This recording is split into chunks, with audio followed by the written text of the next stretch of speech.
Pekan lalu IHSG ambruk 6,6%.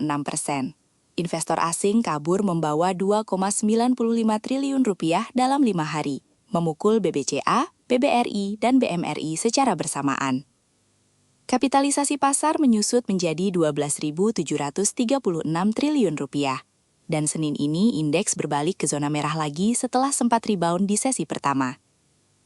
Di tengah tekanan itu, ada satu angka yang bergerak ke arah sebaliknya. Harga nikel di London Metal Exchange menyentuh US $19.350 per ton hari ini, tertinggi sejak Juni 2024. Dalam 3 pekan terakhir, logam ini naik sekitar 10%.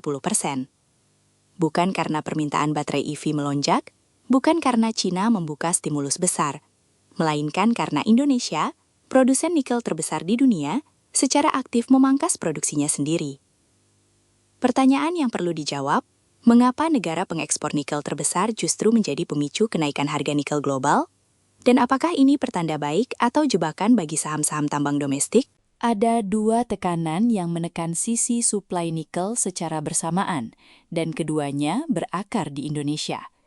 Pertama, Kementerian ESDM memproyeksikan pemangkasan target produksi nikel menjadi sekitar 250 hingga 260 juta ton tahun ini. Angka itu jauh lebih rendah dari RKAB 2025 yang mencapai 379 juta ton, penurunan sekitar 30%, bukan pemangkasan kecil, dan bukan keputusan pasar, ini keputusan regulasi.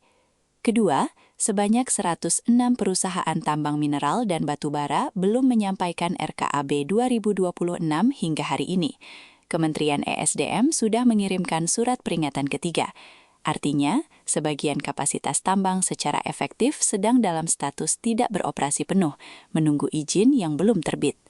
Di luar faktor domestik, kekurangan sulfur global ikut memperketat prospek pasokan. Sulfur digunakan dalam proses pemurnian nikel. Ketika perang Iran memicu lonjakan harga sulfur, biaya dan kapasitas pemurnian nikel, termasuk produksi mixed hydroxide precipitate di Indonesia, ikut tertekan. Hasilnya, pasokan nikel global mengecil dari beberapa arah sekaligus, sementara kontrak berjangka di LME merespons dengan kenaikan yang cukup tajam. Tapi ada satu hal yang perlu diperhatikan. Kenaikan harga nikel global tidak otomatis menguntungkan emiten tambang nikel Indonesia. Ketika RKAB dipangkas, volume produksi dan penjualan emiten juga turun. Margin bisa membaik, tapi pendapatan bisa stagnan atau bahkan lebih rendah dibanding tahun lalu. Ini bukan kondisi bull sederhana untuk saham nikel. Harga nikel saat ini berada di titik tertinggi 2 tahun.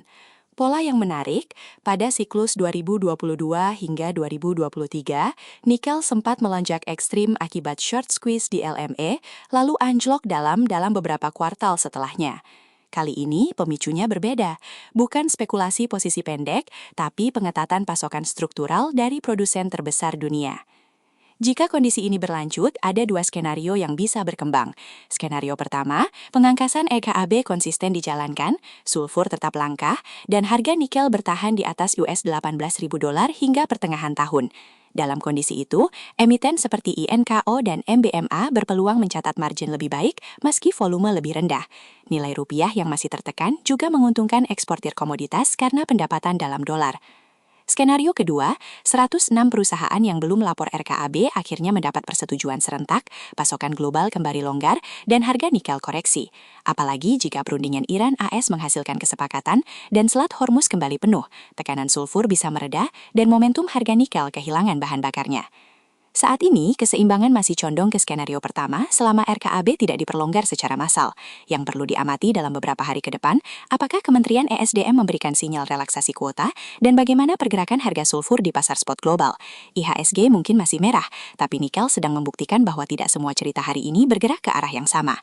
Pertanyaannya, apakah pemangkasan produksi ini kebijakan yang disengaja untuk mengerek harga atau efek samping dari regulasi yang terlambat dijalankan?